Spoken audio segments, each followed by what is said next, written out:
Hello, this is the Harboring Light. I'm Mary. I give a conservative perspective about the world around me. Feedback is immensely important. Feel free to reach out to me. Two ways to do this is through email and again through YouTube. Alright, so I'm on a lot of different audio platforms, so it won't be hard to find me. And when in doubt, all you have to do is type in the Harboring Light. I'll pop right on up. And also, word of mouth is really significant, So, be helpful, and I appreciate all of you to spread the word. I appreciate all of you anyway, just for listening. But go ahead and tell your friends, loved ones, so forth about me, the Harboring Light, Mary. Okay, let's get on to the subject here. First of all, I want to say Happy Memorial Day, and then start out by talking on this. So, on Wednesday, I'm going to wrap it up by talking about his book.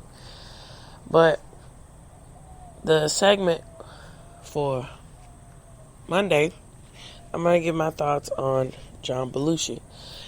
First, I want to talk about the aspects of his role, according to Jim, and then, sorry about that, excuse me, and then go on to his comedy.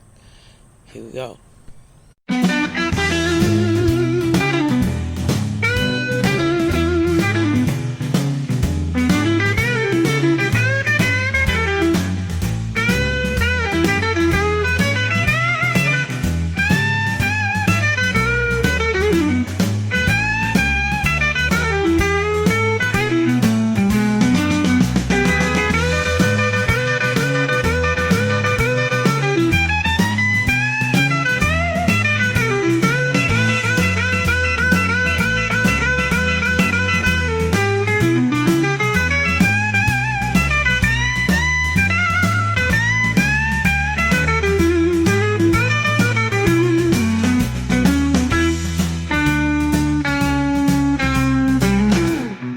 Alright, so Jim Belushi. Now, quite interesting, Jim Belushi, of course, John Belushi, they were brothers. But it's always interesting when that happens out. Well, when that plays out, how that translates with siblings or family members when it comes to the entertainment industry. Unfortunately, tragically, John Belushi, his devices got the best of him, and he wasn't able to live on this planet very long. But his gifts were unsurmountable, especially his just canter to go the extra level of edge when it comes to wall man. Just all out there comedy. Now, Jim Belushi had a different route. So, particularly, with his perspectives about men and their roles and their placement in society, right?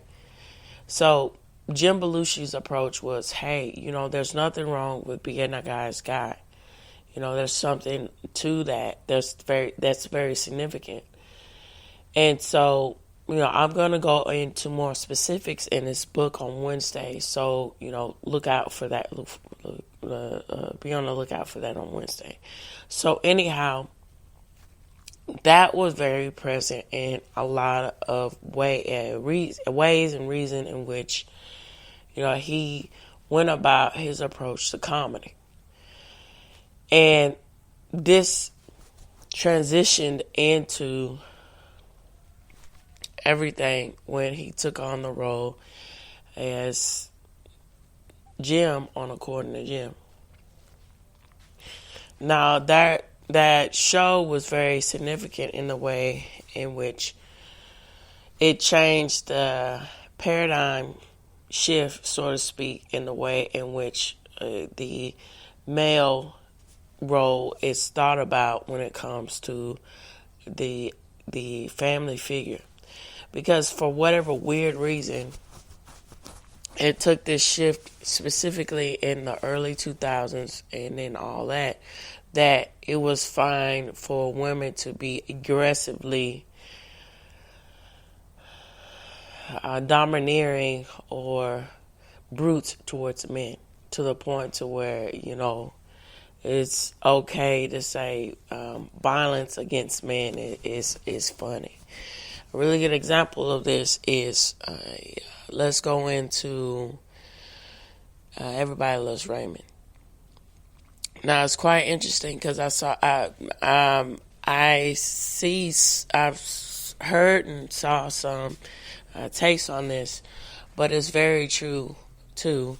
When a lot of people weren't talking about that, when it was originally airing, and then also the aspects of king and queens and stuff like that.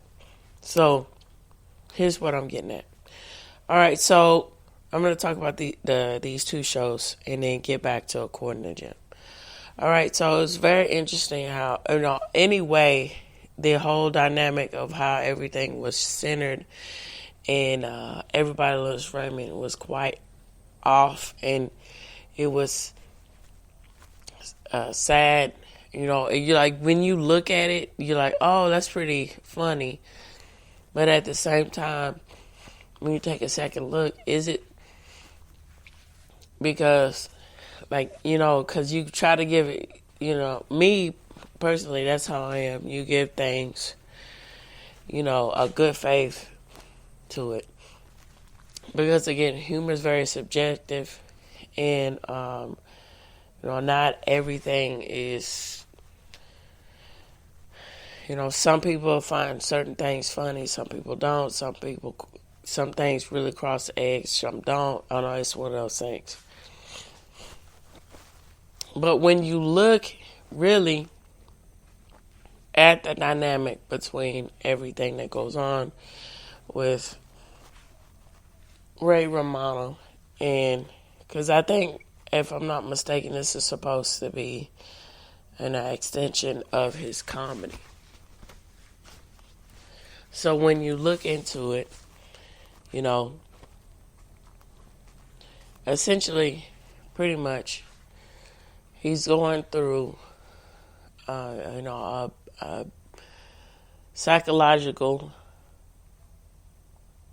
abusive tears between, his relatives. But it seems like he gets the most abuse from his wife, and here's why. And then the children point this out, because the daughter, there was one season where Raymond was talking about something. He said that one of the twins said, mommy, to the teacher, and he was feeling embarrassed. And the eldest daughter said, well, why? Was she yelling? For that to be an approach to say, that's alarming. Because also the way when Deborah, the character, which Patricia Heaton portrayed, it was quite odd and off-putting how every time how alarmed Ray Romano would look, or Ray would look, when he knew that something that she did not agree with, he looked like fearful that something would happen. And it was weird because it's like, does she actually harm him? That's one thing. Hold on, I'll be right back.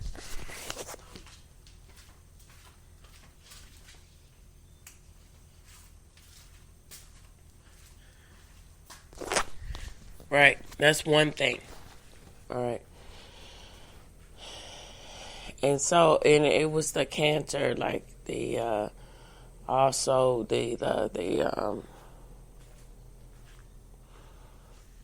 not the mental psychological issues of emotional abuse that was going on, particularly with Frank, with his father, and particularly with his mom. You know, unfortunately, they're not no longer with us with their talents. They, you know, even though they play characters like that, Peter Boyle and Doris Roberts, the contributions of the overarching characters which they played in their careers as actors was really top notch. So, you know, there's that. All right, so moving on to King of Queens. So, you know, this is becoming really relevant so much even now today. This whole thing, well, I'm going to be this boss babe. You know, I'm going to get this guy. I'm going to look attractive. I think I'm worth, you know, I'm worth I'm trying to think about those really expensive Schwartz eggs and a swan. That's how much I'm worth, right? But in actuality, I'm not that. I just have the worst kind of behavior. And then I'm going to look at even though I say do enough to attract a man or do enough to attract my husband, I'm just going to merely see him as a transactional purpose. And that's how the Doug Heffernan, what his role was towards Carrie and King of Queens with Kevin James and Leah Remini with their portrayals. And then, you know, outside, their humor is, you know, pretty. I like Kevin James, but, you know, in variations. But, and then, you know, they have pretty different variations of comedy. And, of course, can't forget with the talents, even though he's batshit nuts. So excuse my language, but just being honest, you know, he's bat nuts, crazy. Martha Spooner with the, you know, his extension to Jerry Stiller, you know, with his comedic talents. You know, having somebody like that live, I mean, it's one thing to have extended family in your house, but to have a person like that as extended family in your house and the daughter's always excusing and saying, you know, it's one of those things where moving the sideline saying, hey, you know, you have a point, but you know, he also has a point in that the psychological manipulation of saying, guilting him into feeling bad for the obvious, terrible, and invasiveness that he does when Arthur does it in the show to him, to their relationship. To the point she even admitted that he is estranged, but she said, you guys got to live out for family when in reality, no, you don't. You just get them somewhere and keep it moving, keep it pushing.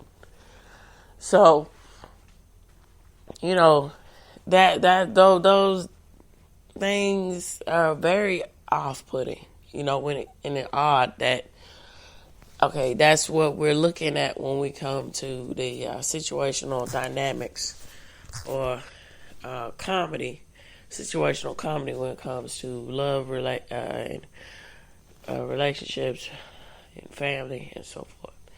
So when you have a show come on like According to Jim, it was really refreshing because, you know, they had their moments and everything, all this kind of stuff when it comes to having typical tropes, you know, when it comes to the dynamic and the balance and everything between the role that the man and the father plays and the home and the role and and where the mom plays in the home. And Cheryl Ladd, hold on, yeah, I think that's her name. No, I'm trying, cause she that, and I don't know if it was his choice in that, or it was the network choice, or whatever have you. That was a good choice because with her background, coming from a show like Melrose Place and so forth, she was able to be that the sort of set up. What's the best way to say that? I don't really consider that. I see comedy backup team that's much needed when it comes to the specific humor of According to Jim, because they knew how to play off of each other so well because of when you look at her repertoire and her background, resume, and the shows that she's been leading up to, According to Jim. All right, so in the show, According to Jim, and it's something, and I'm sure there's some fan theories, but I'm not going to get into all of that. But he says, and it's at the forefront, and he goes into a lot about this in his book. He's talking about how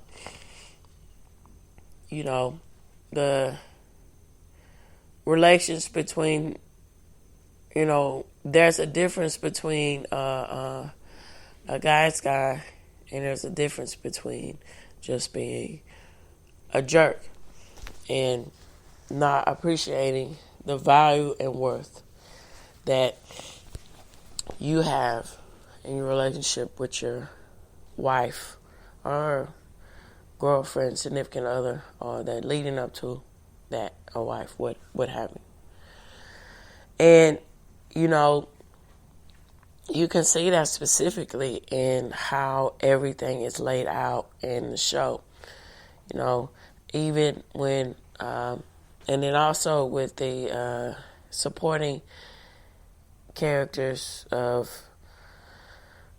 Andy, and then, with the sister, with I'm trying to think about. I know I think they might be still married to.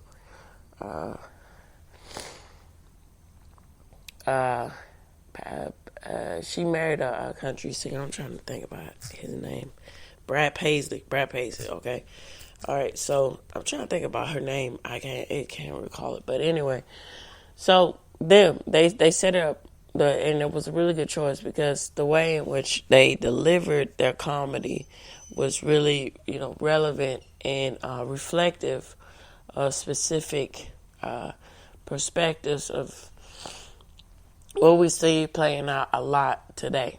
So, I guess she is like, I guess you could say, yeah, she was the middle child, being played out. Where Dana, and then Andy, so Dana, no,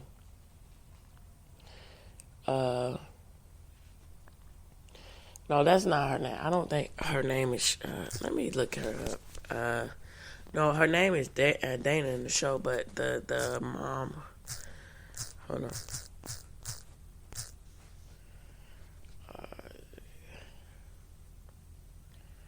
Courtney Thorne Smith. Yes. Okay. All right. So with Cheryl, but Courtney Thorne Smith. Right.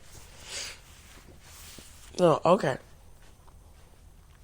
And so Dana had the complex where I'm the middle child, but also I have to be prove myself, prove my worth. I don't want to, be.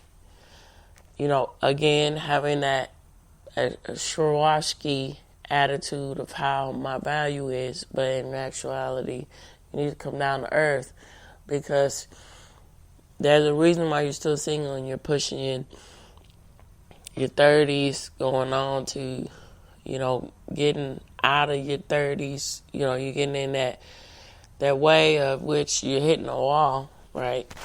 And so you need to, if there's something off, if you're still, single and you're in this stage of your life. And then also, it's quite interesting how that worked out when she finally found someone and she got married. And how, she, it was very funny and how she bolstered her relationship and try to interject all of that and try to say, well, Jim, this. And then, well, Courtney Thorne Smith and, well, her character Cheryl said, well, at some point, she felt like, well, maybe he can do a little bit more. And then she reeled herself back and said, well, no, I married him for a reason. Jim has his values, and this is how. And so Andy, he's quintessential kind of, how I wouldn't say he just, there's a difference. Like, okay, that saying really is very significant when it comes to him and it comes to the difference. To know oneself is truly divine. So what does that mean? So Andy, he knew he had the disposition, oh, I am who I am,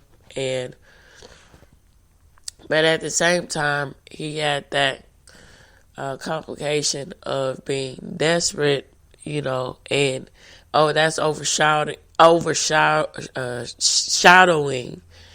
his personality of, hey, this is who I am, take it or leave it. To where you get this, what's being the buzzword, internet buzzword of today, an incel, or a, what do you call it? A cockle, which I don't think he would get to that point of being in a relationship like that, but more like for an incel of, you can see how these things work itself out in the play of that. So,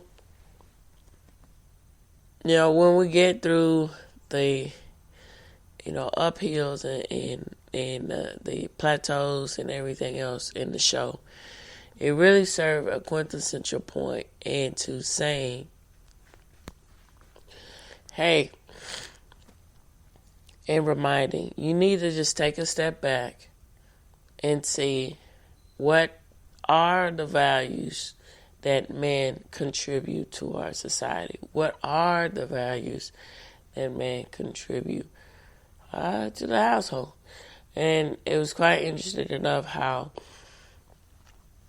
Jim Belushi, his character was a construction worker because, again, people who work in construction, typically you do not see a woman working in construction, even though they try to. I read some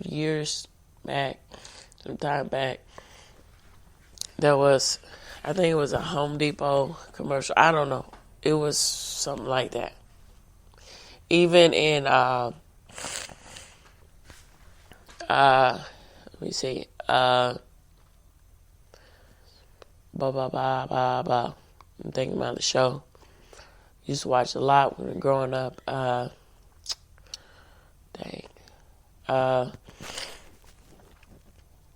This Whole House, okay? Now they have women on there saying, oh, look at me. Going into a field,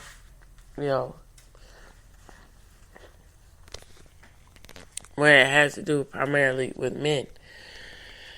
Now, there's a difference between saying, oh, having that stick or, trying to, come up with this idea that I am woman, I can do anything better than a man. And that's one thing to have a value and wanted to know, which you know, fortunately and unfortunately, but fortunately, this, you give credit for where it is. You don't just see that. That's what's wrong a lot of times in our society. You focusing in on one side just to prove your point, focusing in on the negative. I will say that with this old house, they did showcase women who were on there, who women like myself. I'm just merely speaking from the experience because that's what I drew from it.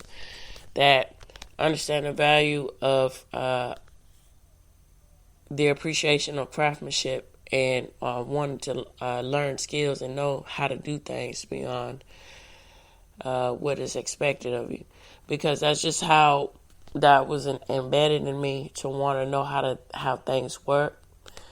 And so, I had, and then, like I've said before in my podcast, I'm very interested in visuals, and it kind of comes with the territory, but not necessarily depends on that with design and everything, wanting to build and shape things.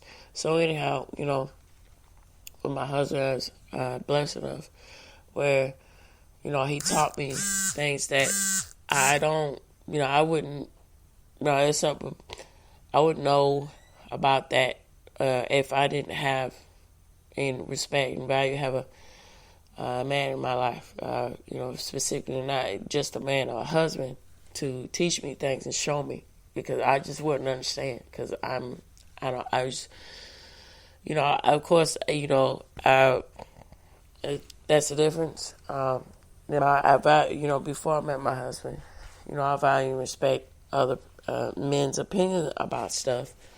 But if you don't have your husband and you constantly you have that in your life, and you just have that mentality, oh, I can do everything on my own, your life's going to be hard and expensive. Trust me, it's going to be more problems than you ever need. Okay? Trust me.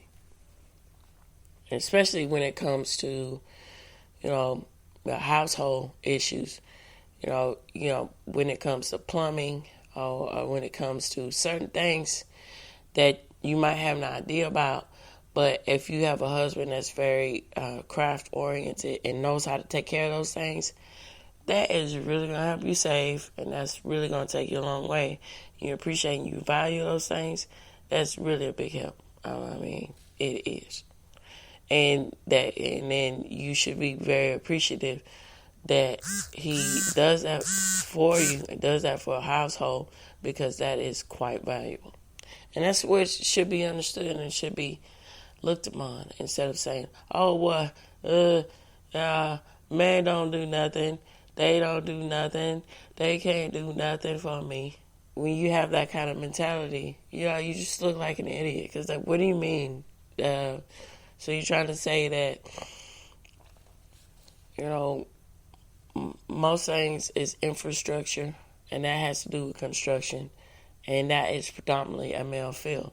Most things have to do with really, like lighting and, lighting your house, and, to a lesser extent with coal and gas and heating and ovens, and some take the view of electricity, some want just gas for all of that. Men are proprietors of building that up, infrastructure, building it up. Now there's different levels, when we come to more with getting degrees with electrical engineering, there's different levels where women are involved, but most of the time they're not going to be out there like on the rig or something doing stuff like that, because that's really hard, dangerous work. And I don't know, you call it, say what you want, but you don't see women out there doing stuff like that. So, it's very appreciative to have a show come around like this, according to them, with this campy humor. At times, it can be very campy. But it really served the quintessential point, and it was very refreshing, specifically at that time, because, again, I can't stress enough, there were so many shows that were saying, hey, isn't it funny to just crap on man, and to the point of being, kind of, semi-admit violent towards him. That's just so funny. But according to Jim, took the spin. Hey man, let's re that hate. Let's reevaluate that. Let's take a second look. All right. So with that said, this reaches the end, and of course we can continue the conversation. You feel free to reach out to me. Best way to do that is email, and I appreciate all comments when I do get comments on YouTube. All right, so this reaches the end. And again, I'll say it again, Happy Memorial Day. So, tune in, turn up, and very much take care. Bye-bye for now.